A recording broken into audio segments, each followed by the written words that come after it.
নমস্কার, আমি দেবপ্রসাদ গাইন চলে এলাম প্রত্যেক দিনের মতো আজকেও আপনাদের সামনে সিএ এর গুরুত্ব কতটুকু তা একটু আপনাদের অনুধাবন করানোর জন্য। তো আজকে আমি একটি হাইকোর্টের রায় সম্পর্কে আপনাদের সামনে আলোচনা করব। এখানে মানে এসআইআর এর ক্ষেত্রে কি কি অসুবিধা হলো, এনআরসিতে কি কি অসুবিধা আমাদের পশ্চিমবঙ্গে হতে পারে, আসামের কোর্টের সুপ্রিম কোর্টের একটা রায় নিয়ে একটু আলোচনা করা যাক আজকে। অবশ্যই আমরা সিএ এর গুরুত্ব এর ভিতরে বুঝতে পারবো এবং সিএএ নিয়েও প্রত্যেক দিনের মতো আলোচনা করব।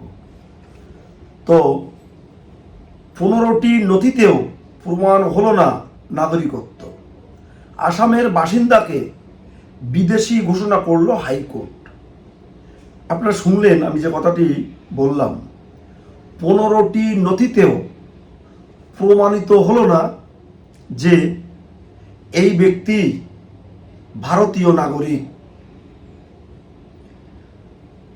এই কথাটি কিন্তু আমি বা কোনো রাজনৈতিক দল বলেনি, এটা বলেছে আসামের যে বাসিন্দা, সে একটা মামলা করেছিল। সে মামলায় যে আমি কেন ভারতীয় নাগরিক নয়, সে Aadhaar card, voter card, ration card, PAN card, ব্যাংকের বই, জমির দলিল, এসসি সার্টিফিকেট অনেক কিছুই দিয়েছিল। এভাবে 15টি নথি, স্কুল সার্টিফিকেট দিয়ে 15টি নথি দিয়েছিল, কাগজ দিয়েছিল। তাতেও কিন্তু হাইকোর্ট তাকে বিদেশি ঘোষণা করলো। তাহলে কি কি দিয়েছিল বললাম, আরেকবার শুনুন।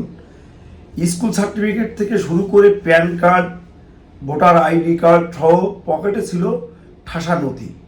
ভারতীয় নাগরিকত্ব প্রমাণ করতে আদালতের কাঠগড়ায় দাঁড়িয়ে সওয়াল করেছিলেন নিজের মুখে, কিন্তু শেষ রক্ষা হলো না। নথিপত্রে তার বানানোর সামান্য হেরফেরের জেরে 15টি নথি জমা দিয়েও শেষমেশ এক ব্যক্তি বিদেশি বলে সিলমোহর দিল গুয়াহাটির হাইকোর্ট। ফরেনার্স ট্রাইব্যুনালে আগের রায়কেই বহাল রাখলো আদালত। এর ফলে school certificate, pan card, voter card, ID card এবং মৌখিক সাক্ষ্য দেওয়ার পরেও এক ব্যক্তিকে বিদেশি ঘোষণা করল গুয়াহাটির হাইকোর্ট। ইন্ডিয়ান এক্সপ্রেসের প্রতিদিন অনুযায়ী বিচারপতি কল্যাণ রায় সুরানা এবং বিচারপতি শামিমা জাহানারের সমন্বয়ে গঠিত হাইকোর্টের একটি বেঞ্চের পর্যবেক্ষণ করেছে।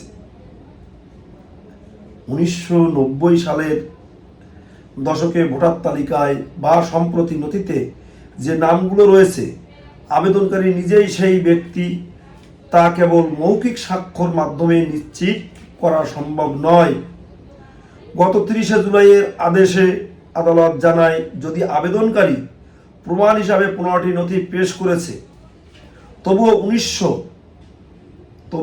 1946 সালের ফরেনার অ্যাক্ট ধারা 9 অনুযায়ী তিনি বিদেশি নন, বরং একজন ভারতীয় নাগরিক। তা প্রমাণ করার জন্য প্রয়োজনীয় প্রমাণাদি আবেদনকারী পেশায় একজন দিনমজুর এবং একটি ভাড়া বাড়িতে থাকেন।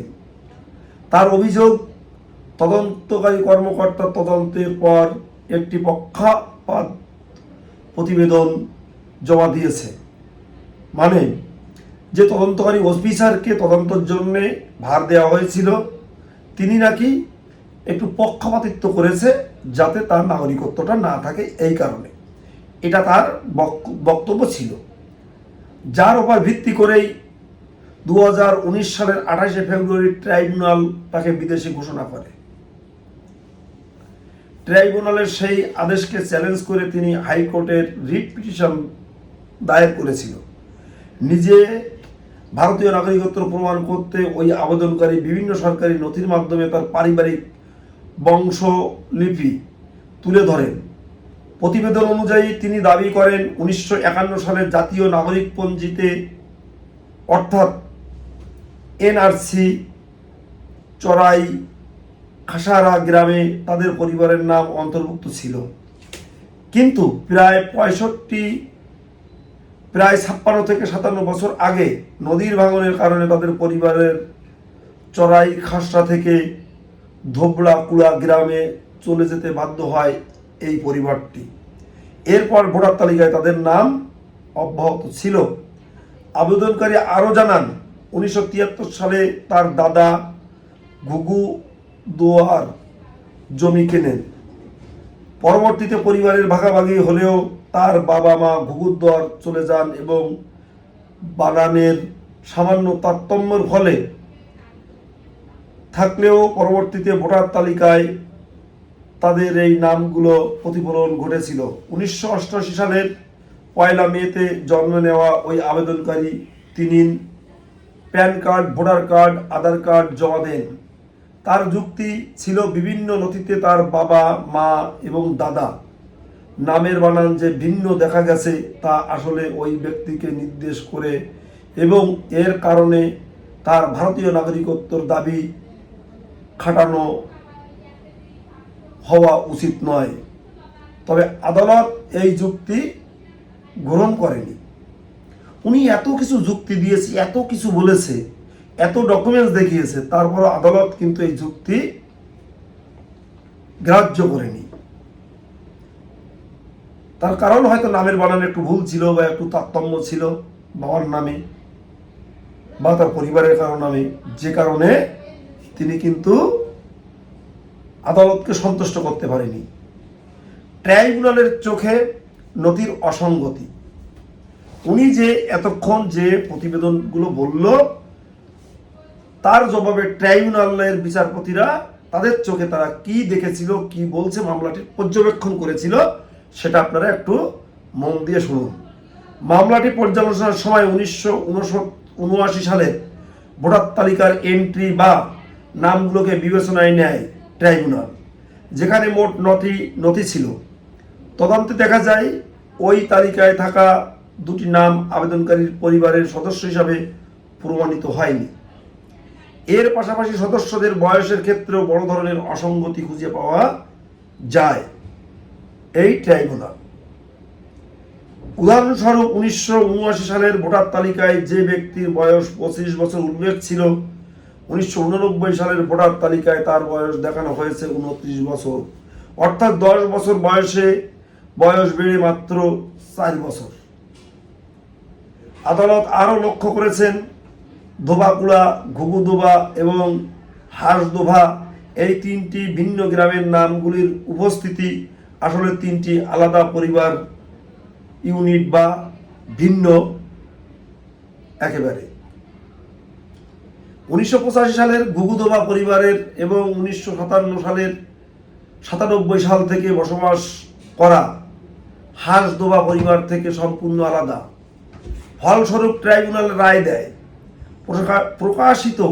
প্রদর্শিত নথিগুলো আবেদনকারীর সাথে তার পূর্বপুরুষদের সম্পর্কের প্রমাণ করতে পারেনি, যাদের 1966 সালের 1 জানুয়ারি থেকে ভারতের উপস্থিতির প্রমাণিত। তাই ট্রাইব্যুনাল জানায় 1947 সালের ফরেনার্স অ্যাক্ট ধারা 9 অনুযায়ী আবেদনকারী নিজেকে বিদেশি নন, বরং একজন ভারতীয় নাগরিক হিসেবে প্রমাণ করার আইনি দায়িত্ব পালন করতে তিনি ব্যর্থ হয়েছেন। এবার উনি যে এনআরসির কথা বলেছিল, এনআরসির রেকর্ডে তার নাম ছিল বা তার পূর্বপুরুষের নাম ছিল, সেটা আদালত কি বলছে? এনআরসির রেকর্ড বাতিল করা যায় না দাবি আবেদনকারীর আইনজীবী যে দাবিটা করেছে, এনআরসির রেকর্ড বাতিল করা যায় না দাবি করেছিলেন আবেদনকারীর আইনজীবী যুক্তি দেন, বিভিন্ন নথিতে বাবা এবং দাদার নামের বানানের সামান্য তারতম্য থাকায় তার কারণে তার মক্কেল ভুলবশত বিদেশি ঘোষণা করা হয়েছে। সুপ্রিম কোর্টের পূর্ববর্তী নজির টেনে তিনি আদালতে জমা দেন যে এই ধরনের নামের বানানের হেরফের অত্যন্ত সাধারণ বিষয় এবং নাগরিকত্ব অস্বীকার করার জন্য এটি একটি বৈধ ভিত্তি হতে পারে না। তিনি আরও যুক্তি দেন, আবেদনকারীর বাবা নিজে আদালতে সাক্ষী হিসেবে উপস্থিত হয়ে আবেদনকারীকে তার সন্তান হিসেবে শনাক্ত করেছিলেন, কিন্তু ট্রাইব্যুনালে অন্যায়ভাবে এই গুরুত্বপূর্ণ মৌখিক সাক্ষ্যটি উপেক্ষা করেছে। আইনজীবীর দাবি, আবেদনকারীর জমা দেওয়া এত সব নোটিশ থাকা সত্ত্বেও তার সাক্ষ্যকে বেআইনিভাবে অবিশ্বাস করা হয়েছে।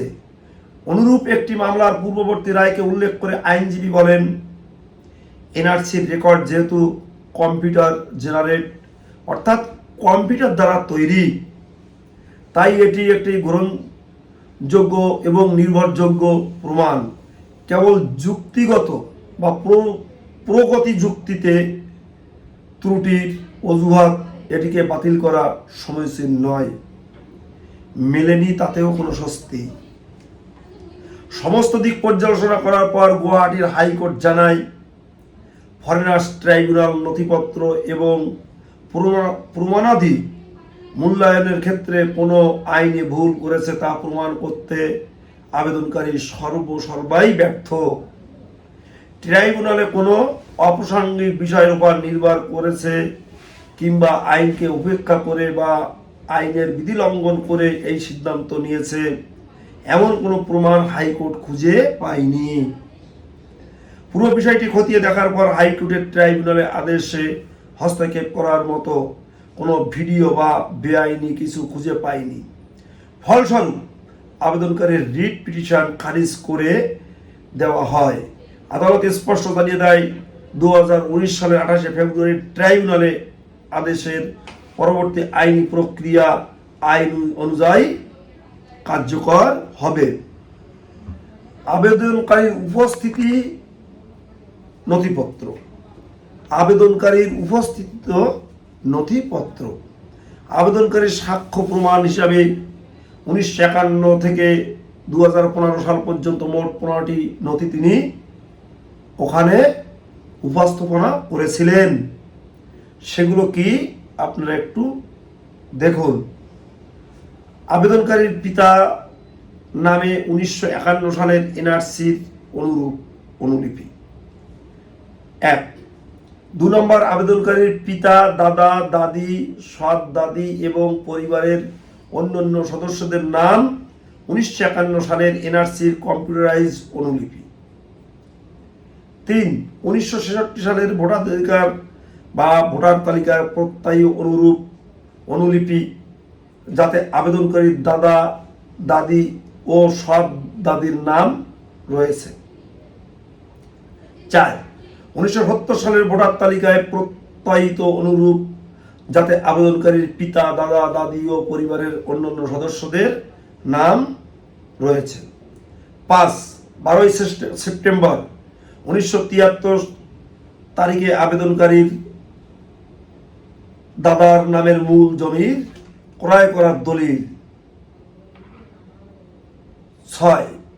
1969 সালের ভোটার তালিকায় প্রত্যয়িত অনুরূপ যাতে আবেদনকারীর বাবা, মা, দাদা, দাদি ও পরিবারের অন্যান্য সদস্যদের নাম রয়েছে। 7। 1985 সালের ভোটার তালিকায় প্রত্যয়িত অনুরূপ যাতে আবেদনকারীর বাবা, মা, পরিবারের অন্যান্য সদস্যদের নাম রয়েছে। আবেদনকারীর প্যান কার্ড। 8। 9। 1989 সালের ভোটার তালিকায় প্রত্যয়িত অনুলিপি যাতে আবেদনকারীর বাবা, মা, কাকা এবং পরিবারের অন্যান্য সদস্যদের নাম রয়েছে। 10। 1997 সালের ভোটার তালিকায় প্রত্যয়িত অনুলিপি যাতে আবেদনকারীর বাবা, মা, বড় ভাই, বড় ভাইয়ের বউ তাদেরও নাম রয়েছে। 11। 20 অক্টোবর 2017 তারিখে হাসডোবা আঞ্চলিক উচ্চ বিদ্যালয়ের প্রধান শিক্ষক কর্তৃক ইস্যু করা স্কুল সনদপত্র। 12। 2005 সালের ভোটার তালিকায় প্রত্যয়িত অনুলিপি যাতে আবেদনকারীর বাবা, মা, পরিবারের অন্যান্য সদস্যদের নাম রয়েছে। 13। 2013 সালের ভোটার তালিকায় প্রত্যয়িত অনুলিপি যাতে আবেদনকারীর বাবা, তার মা, পরিবারের অন্যান্য সদস্যদের নাম রয়েছে। 14। আবেদনকারীর এপিক বা ভোটার পরিচয়পত্র। 15।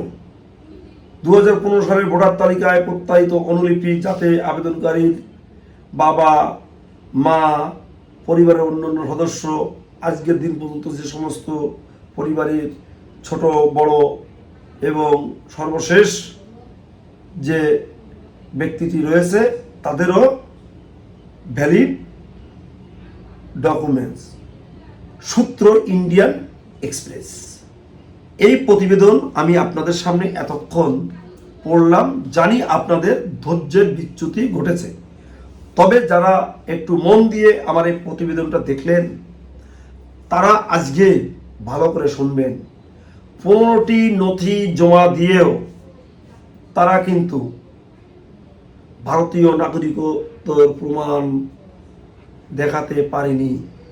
ভারতীয় নাগরিকত্বের প্রমাণ দেখাতে গেলে যে যে কাজটি করতে হয় আপনারা জানেন। আজকে আমরা এখানে আজকে বসবাস করব, আমার ছেলে মেয়ে, তার ছেলে মেয়ে, তার ছেলে মেয়ে, তার ছেলে মেয়ে, এই পর্যন্ত সময় যেও এমন একটা দিন আসতে পারে যে আপনার পরিবারের মানুষগুলো এইরকম একদিন হয়তো কোর্টের সম্মুখীন হতে পারে। সেদিন কিন্তু আজকের আমার ভোটার তালিকা, অন্যর ভোটার তালিকা, তার আমার 4-5টা প্রজন্মের ভোটার তালিকা, জমির দলিল কাগজপত্র দেখেও কিন্তু তিনি ভারতীয় নাগরিক হিসাবে তাকে প্রমাণ করতে পারবে না। এটা কিন্তু গুয়াহাটির হাইকোর্ট স্পষ্টভাবে আজকে কিন্তু চোখে আঙুল দিয়ে, কানে গুঁতো দিয়ে বুঝে দেওয়ার চেষ্টা করলো। আজকে যদি এই লোকগুলোর তখন যে ব্যবস্থা ছিল রেজিস্ট্রেশনের মাধ্যমে নাগরিকত্ব নেওয়া, সেটা যদি নিত, আজকে যেমন আমাদের সিএএ অর্থাৎ সিটিজেনশিপ অ্যামেন্ডমেন্ট অ্যাক্ট, এই অ্যাক্টের মাধ্যমে নাগরিকত্ব নেওয়া যায়, এভাবে যদি নাগরিকত্ব নিয়ে আজকে আপনারা থাকেন, শক্তপোক্তভাবে আপনাদের আগামী প্রজন্মের মানুষগুলো এখানে বসবাস করতে পারবে। তাই আপনাদের আমি বলবো, ভিডিওটি অনেক বড় হয়ে গেছে, আমি বড় করব না। আপনাদের কাছে বিচারের ভার রইল যে সিএএ করে আপনারা আজকে নাগরিকত্ব নিয়ে রেখে যাবেন কি যাবেন না। আগামী দিনে আপনার ভবিষ্যৎ প্রজন্মকে আপনি এই দেশের নাগরিক, সুনাগরিক হিসাবে এখানে শক্তপোক্ত অবস্থানে রেখে যেতে চান কি চান না, এই প্রশ্ন আপনাদের কাছে রইল।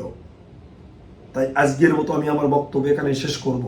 আমার এই বক্তব্য যারা শহর, বন্দর, গ্রামগঞ্জে প্রত্যেক দিন দেখেন তাদেরকে বলবো আমার চ্যানেলটিকে সাবস্ক্রাইব করে দেবেন এবং শেয়ার করে দেশ ও দেশের বাইরের লোককে দেখার সুযোগ করে দেবেন। তো তোমরা সবাই ভালো থেকো, সুস্থ থেকো, সুন্দর থেকো, এই কামনায় আজকের মতো আমার বক্তব্য এখানেই শেষ করব। তার আগে যারা তোমরা সিএতে আবেদন করতে চাও অবশ্যই আমার সাথে যোগাযোগ করবে। আমার ফোন নাম্বার 9804682324। আমার বয়োজ্যেষ্ঠদের প্রতি প্রত্যেক দিনের মতো রইল আমার প্রাণের শ্রদ্ধের ভালোবাসার প্রণাম।